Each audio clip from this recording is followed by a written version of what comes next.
Well, hello, everybody. I'm Ed Parcaut, the host of Helping the Brave, and let's bring in our guest today, Chris Pollard. How you doing, sir? I'm doing well. How are you, Ed?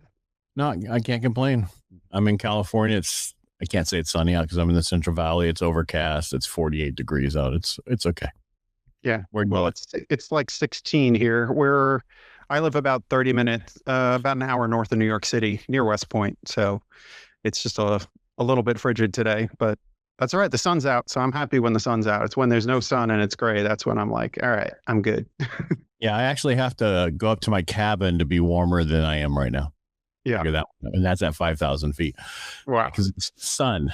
There's no, we just get this fog that comes in and stays as a cloud cover during the winter, probably 90% of the time. Oh, wow. So it stays cold, but it's Yeah. not snowy here or raining. It rains, but nothing like other places. All right, enough about that.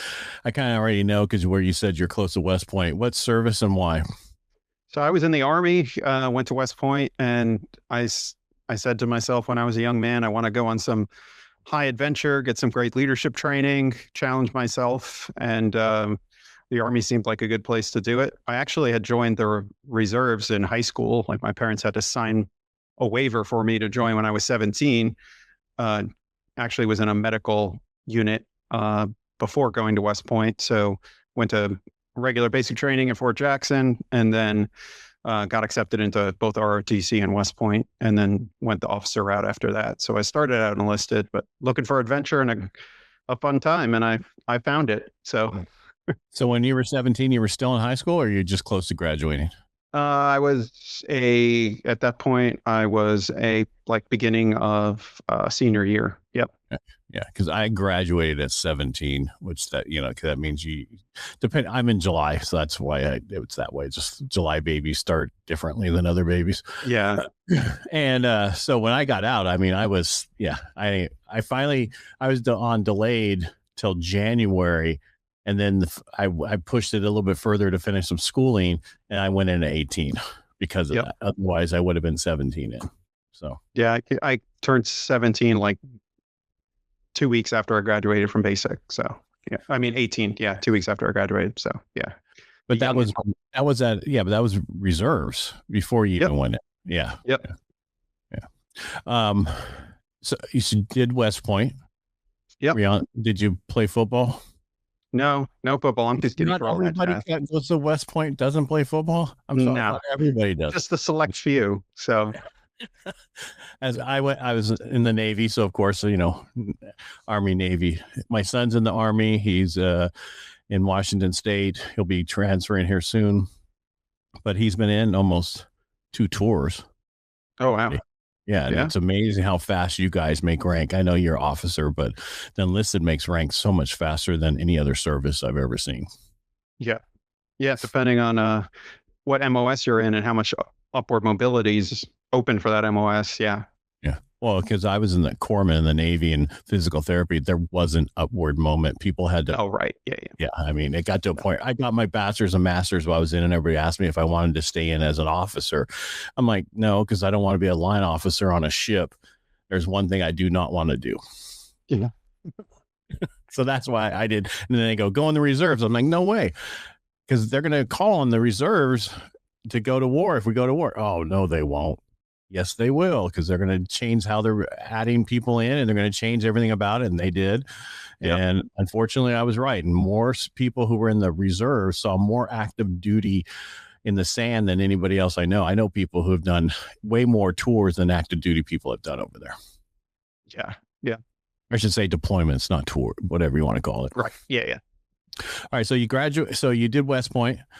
You were an officer. What did you do when you got left at West Point? I was an infantry officer, so did a bunch of training at Fort Benning for about a year and a half, and then went to Fort Hood and did a little bit of training there, and then joined my unit mid-deployment in Iraq in 06.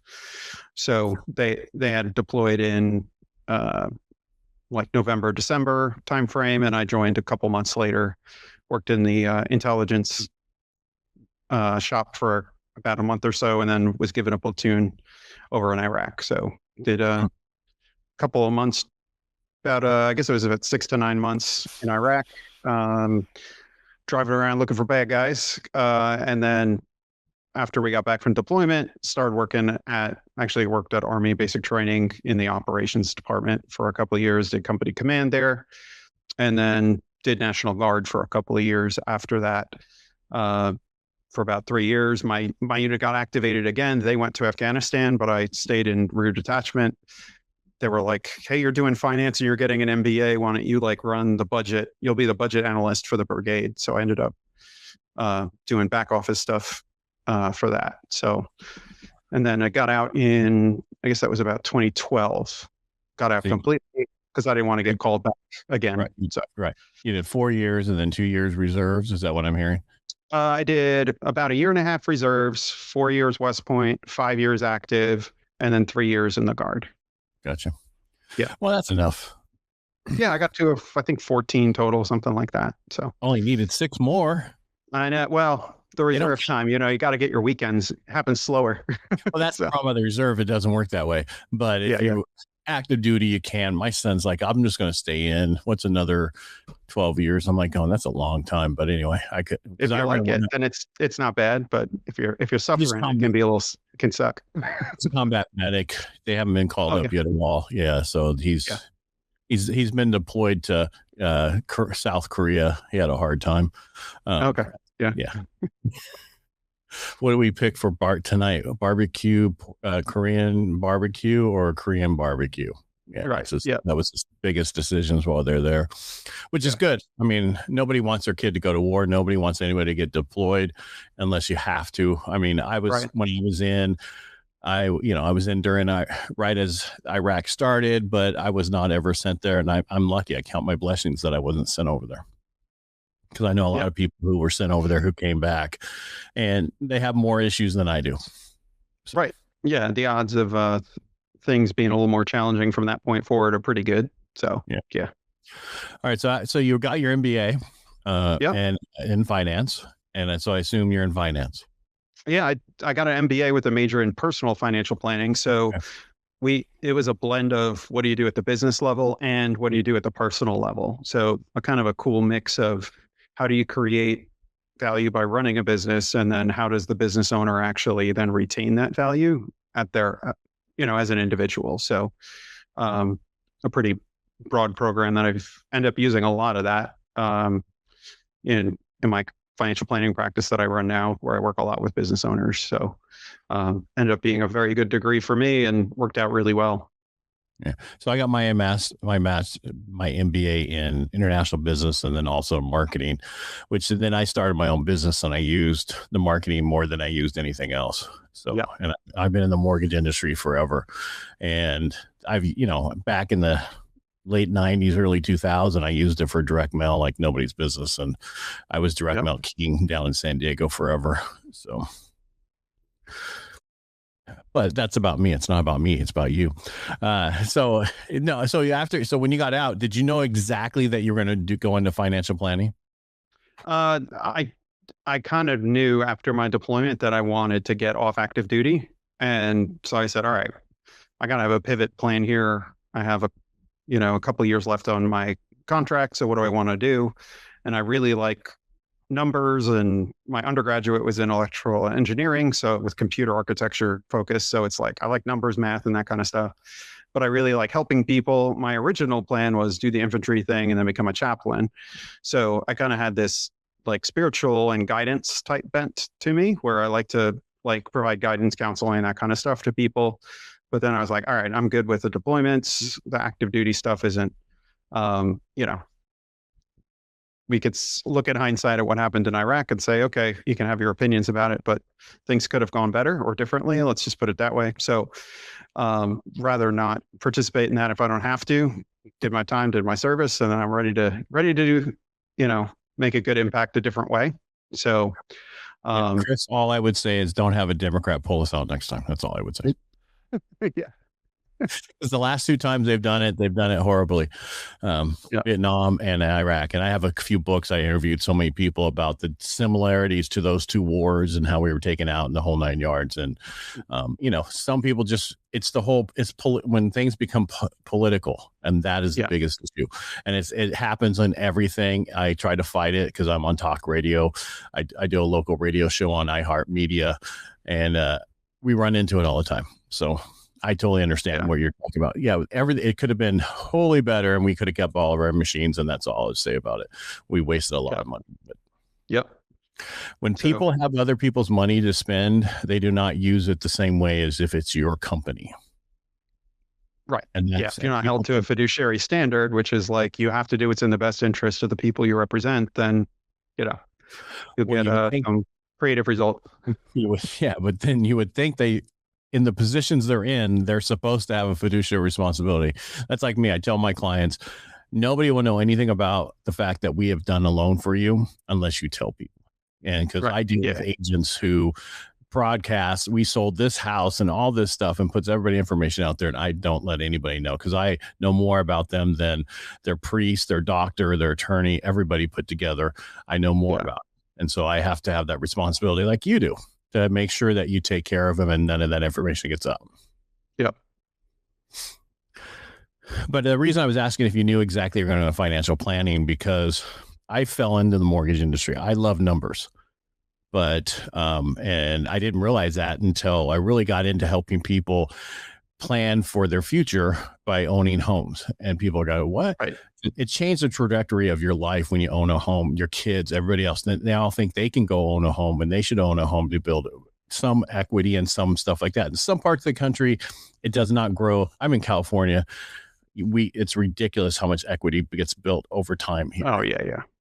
I mean, it's not that way everywhere, because there's things that involve other places that we don't have, like bugs, humidity, certain. Yes.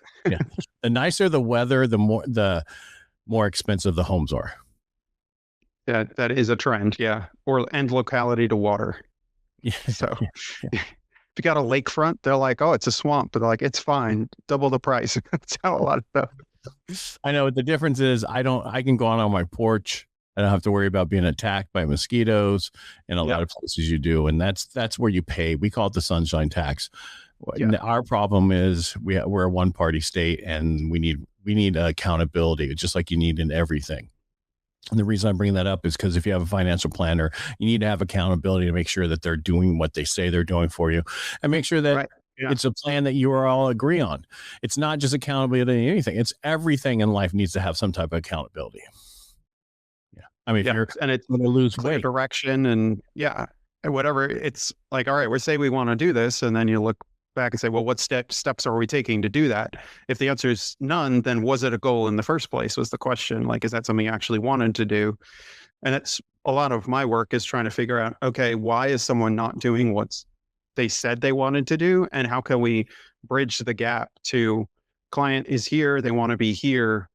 How can they live with peace of mind about money? If, like, a lot of my clients, they have more than enough money, but they don't believe it.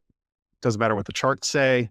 And then it's just saying, okay, how can you make someone feel comfortable? And sometimes I have to say, well, help people discover, how do you want to spend the money that you work so hard to save, so you don't just give it to somebody else. They can fly first class, but you never do.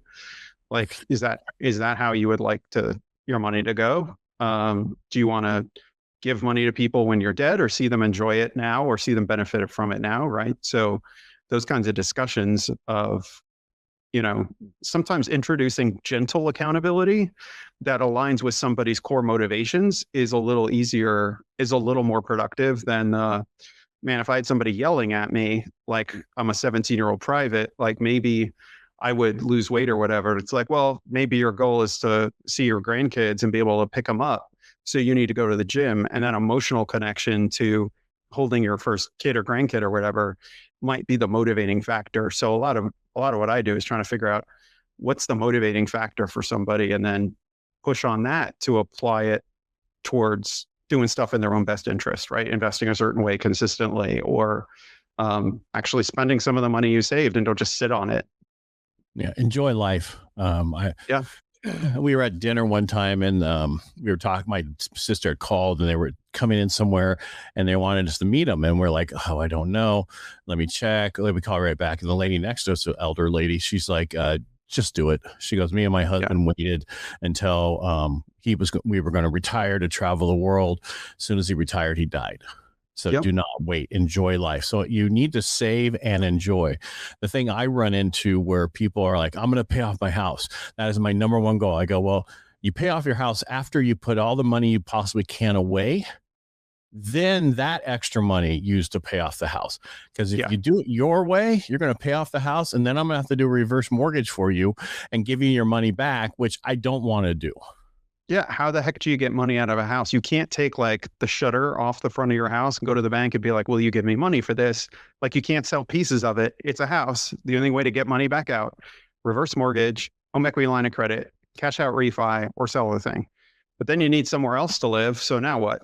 So there's this weird balance of like the joy of being debt free can be very powerful for people and that sense of relief, but also just the mix of someone's assets, like how much is accessible, and are you house rich but cash poor, which I've seen folks retire in those situations where you're like, oh, you have a house worth $1.5 million and it's paid off, but then you have like 100K and that's it.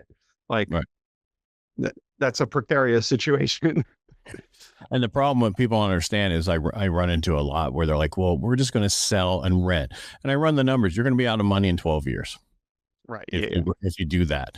If you do and again, this is not a show on reverse mortgages for people, but I do know that as a last resort, that is what I recommend for people because they can get the money out, go and have it on a line of credit, not make a payment, just have taxes and insurance, and it allows them to have their dignity back because something happened. Because a lot of people in their late 60s and early 70s lost a lot of money during 2008 through 2012 and then recently did it again when they ran out of money because of what happened with the inflation and everything else. So you have to remember a lot of these older people now retiring or they got double whammied. They don't have the 401k they thought they were going to have or the 403b or IRA, whatever, because something happened. And so how do you, you can plan for the future, but life happens while you're planning. Yes. And that's where it's like, that's why I say you don't write a financial plan, you do financial planning, right? Which is an ongoing iterative kind of way of approaching life is, all right, this is where I think we're headed. This is where I'd want to be. This is what I want to be doing with myself and my family. And then how do we align finances so that that happens? And then just take some steps and see how things change because a lot of people don't anticipate how they will change as individuals, right? Early in retirement, they'll say stuff like, "I don't want to leave anything to my kids. I'm going to spend all of it." And then magically, like 10 years later, they see grandkids and they're like, "Well, it would be nice if I would pay for grandkids' college or, give them a down payment for their first home." Right. And then they start just things gradually shift over time. And then making your financial plan flexible enough as you go and as you change as a person, rather than, just sticking to some rules of thumb and set rules. You got to see what people want to do with their lives. And then the money can be lined up.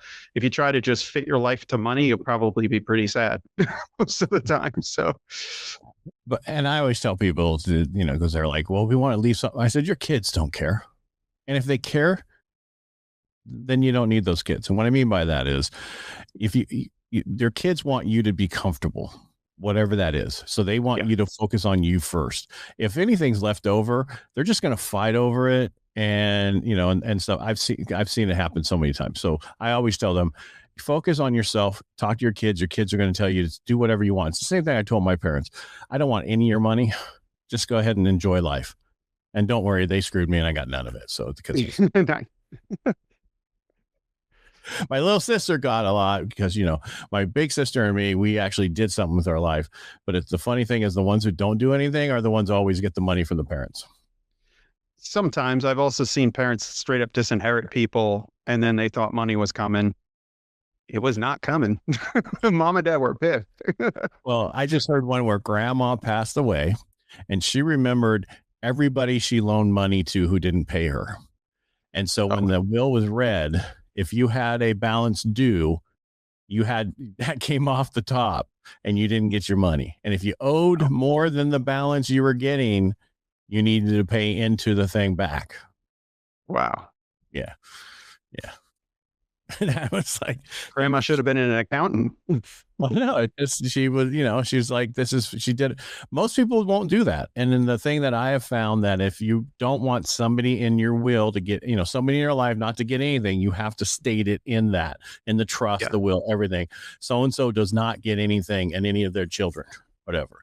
Because if you don't state it, they can fight it and they're going to win. Yeah. And there's also, we call it the poison pill. You can put in wills and trusts. It depends on the state you're in. You got to get an attorney to do it. Don't write it yourself. But it says if this will is contested or this trust is contested, whoever contested it is automatically 100% disinherited from anything. So it's kind of the slow your roll, no fighting over money to the family. It's a very clear message. And since we brought this up, I think a lot of people don't understand probate and wills and trust. People think if I have a will, I don't have to go through probate, which in California, a will just tells the probate court what your wishes are.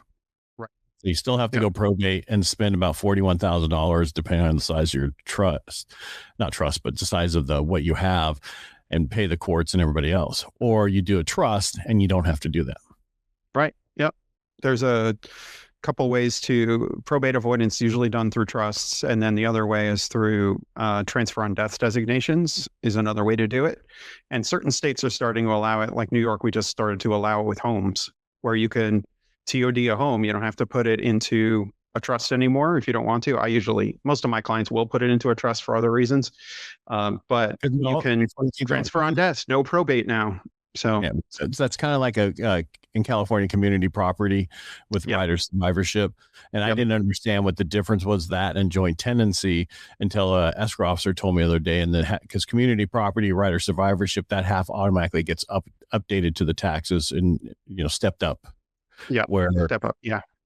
But I was like, because I had one person who we were getting ready to close on the loan and it was done joint tenancy. I knew they were going in a trust the moment it was closed. And they were like, well, we thought just in case we don't do it. I go, well, first of all, it's only for step up is the difference. And right now your house is not going to go up in value over the next year. Anywhere in heck, you need to worry about the step up right now. So it's probably going to have a step down. Yeah. I'm not saying that. I'm just saying because people are going to buy houses and they're not going to appreciate like we've seen the appreciation in the last so many years. They're still going to appreciate a little bit, 5%, but don't stress over that it was put as joint tenancy versus community property. If you're going to put in the trust, it won't matter because the trust takes over. Yeah, trust trumps everything else if it's done correctly. So. Right. If it's, because I had one, and it also protects you against other stuff besides just how to transfer the property. People, if they're coming after you for something, if it's in the trust, they can, I talk to your attorney about all that kind of stuff, not me. So it is another form of protection. But I am just a mortgage person. If you have questions about that, talk to your actual trust person and get an attorney to do it, not a. Yeah, please no LegalZoom. No offense to LegalZoom. I guess it's better than nothing, but I've also seen clients come in with some super creative stuff and they'll go and print it out and then never have it witnessed or not witness it correctly. And then it just gets thrown out in probate. Oh, really? So, yeah. So how does it have to get witnesses? How does it have to get witnesses? Depends on the state. So it's like state specific. This is how we like it. Like every page, some of them, every page has to be initialed. Other states, it's just signed and witnessed with a notary. That's a non-related or non-interested party. There's some states say you can't witness if someone is a beneficiary of the will or the trust. Like there's all different rules for it. Yeah. Yeah. So I've used them just for quick LLCs and, and corporations. And it's like, it's not a big deal, but for a trust, there's other things and trademarks, be careful. There's a lot of stuff they talk about with trademarks. Just, you never know. Yeah. If it matters, use an attorney. If it doesn't matter, then don't. You know what I mean? Like if it's like, it all matters. It all matters. The difference is corporation. It's not that difficult to do a corporation and to pay, almost $2,000 for what some of these attorneys want you can get done for $500. It's just, you can do my minutes afterwards. Yeah. And what most people don't realize that LLC is considered a sole proprietor now, a single person, unless you have stated it to be an S corp or C corp or whatever else. Which I had no Right. idea about that change that they did. I always, Yeah. So yeah, for tax purposes, it's treated as what they call a disregarded entity, which just passes through to a Schedule C on your tax return, rather than creating a separate tax return and all those issues associated with it. And then people are like, oh, you always do an S corp election. That's something people say on Facebook and YouTube all the time, which you should not automatically do an S corp election. Most people need to do the math, look at the business structure, see if you'll ever take in partners or other shareholders, look at the type of industry you're in, what kind of assets will you hold. There's all those things that have to be looked at before you do an S corp election, like just to save money on Social Security tax, which is why people do it. So I thought it was for the self-employment tax. Yeah, that's which is towards Social Security, basically, is the Social Security portion and the Medicare portion. You get credit for that if you have to pay the self-employment tax, you get credit for your Social Security. Yeah. So the self-employment tax, which is the 15% and change, about 13% of it is Social Security, and the other part is Medicare. So it's for your own future benefit, particularly the Social Security side. Now you can argue, oh, we should pay in at different rates and all that. But if you're messing around too much and you own a business and you're paying yourself $20,000 a year, and then you really make like 100-something thousand a year, you're going to be hurting in retirement unless you invested all that money, because your Social Security is going to be super low, because people will make their salaries artificially low. Also opens you up to audits for what's called a reasonable compensation audit, which is if you own an S corp, you have to pay yourself reasonably compared to the job you do.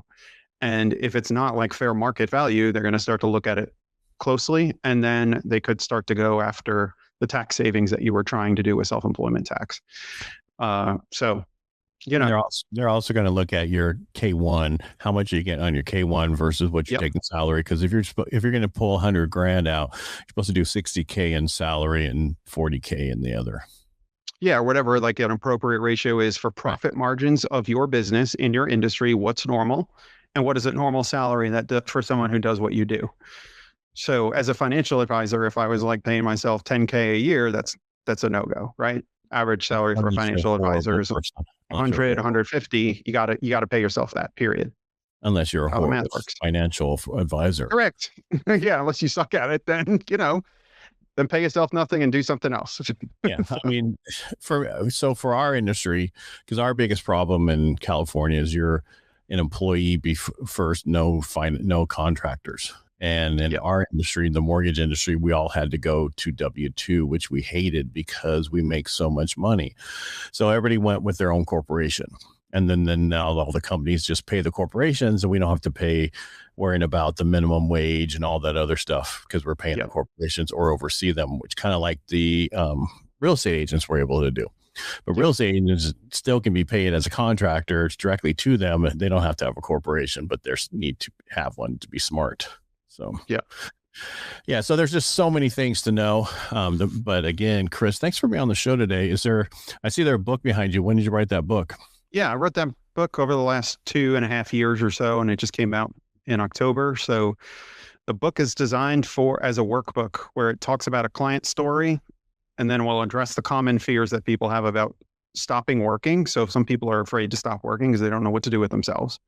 So it talks about that. And then folks that really have more than enough money and their advisors tell them that, or they know the math, but then they can't live it, right? They can't enjoy the money.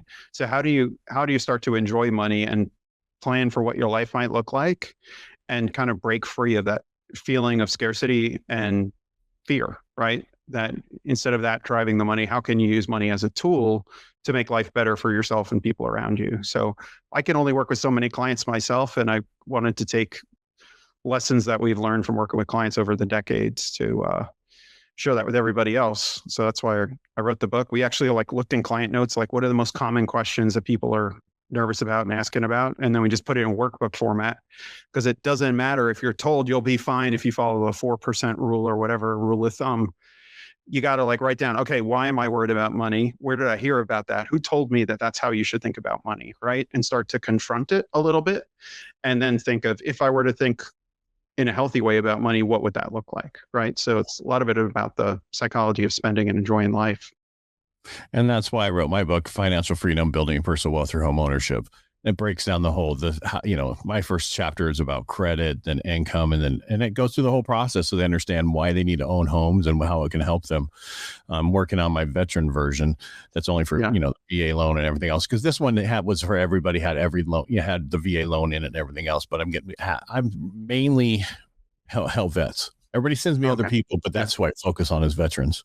Right. And I want to add one more thing to what you're talking about. If you were served and you don't have any benefits, go back and get your benefits, because that could be a huge difference for you going forward for medical coverage, you and your spouse, all the different benefits that are available. You need to go back and see what you're owed. And what I mean by that is if you were, a lot of us got hurt while we're in, but we're like, we're fine. We don't need to be seen. You need to go out and get your benefits. And even if it wasn't combat related, because some people say, well, I was injured, but it wasn't combat related, so I feel guilty. No, it's the military has a you break it, you buy it policy with the VA. It's reasonable. It's capped. Like, it's not like you're making endless amounts of money if you have a VA, disability. It's not that great of a thing to live on.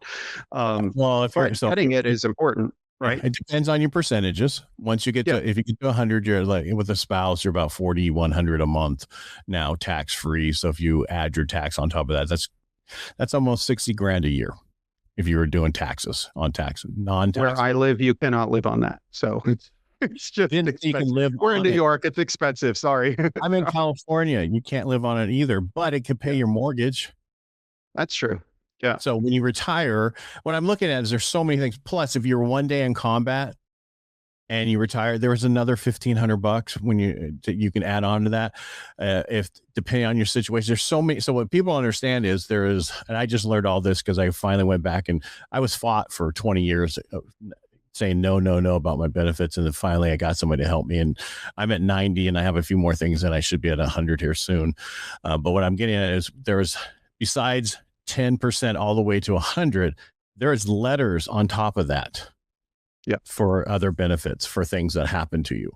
So just talk to somebody and get those benefits, and stop thinking you don't need it because of whatever that reason is. You were told that they were going to take care of you. That's how they're going to take care of you. But the VA is not there to help you. That's not their job. Their job is to tell you no. Sorry. Right. They're an insurance company who denies, and then finally gives it to you. That's my take on it, Chris. Sorry. Yeah. Well, it depends on how you go about it and who happens to be looking at your file. Because there have been some people that had really similar files. One gets thrown out, one goes by, and it's like there seems to be a bit of hit or miss. I can tell you why. It has to do with how you write your stuff and how you talk about things and what you put in there. Do you have the connection to all three? And that's the big thing. Because I've seen so many, because a ranger helped me through my helping the brave. I've interviewed him and he helped me.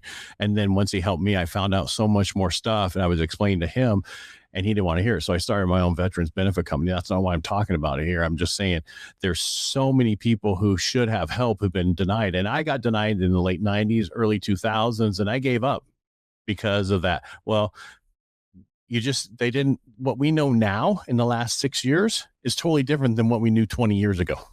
And how to do it, and how to do the package, and how to put it in. A lot of people don't put in enough for the right documentation to get that approved, or they don't say the right things at the CMP appointments, or they went to their VA doctor or their chiropractor and they said, "Oh, I'm fine," and then they're trying to put in for low back pain. You know, I mean, it's just, you have to be consistent with what you say. There's just so many issues, and you're right. And those people who need to get somebody to help them. So yeah. For sure. All right, Chris, what should I have asked you today that I didn't ask you?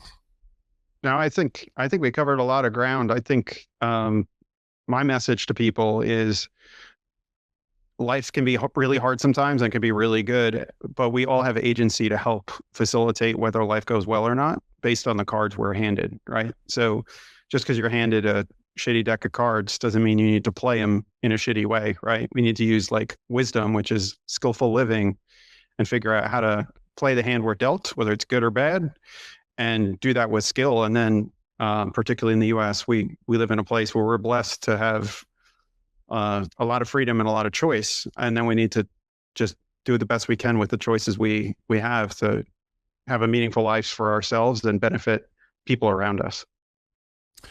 I know what it was. Where do they find your book? Oh, you can find it on Amazon, Barnes and Noble, all those places. But yeah. Well, that was something I didn't ask you. Yeah. All right, Chris, thank you so much for being on the show. All right. What's your LinkedIn? Do you have a LinkedIn handle, or how do people find you if they want to talk to you? People can find me at greatpath.com, GREATPATH.com, or they can find me at Chris Pollard, MBA at Great Path on LinkedIn too. All right, perfect. Chris, thanks so much for being on the show today. Really appreciate having you. All right. Thanks, Ed. Appreciate it. My pleasure.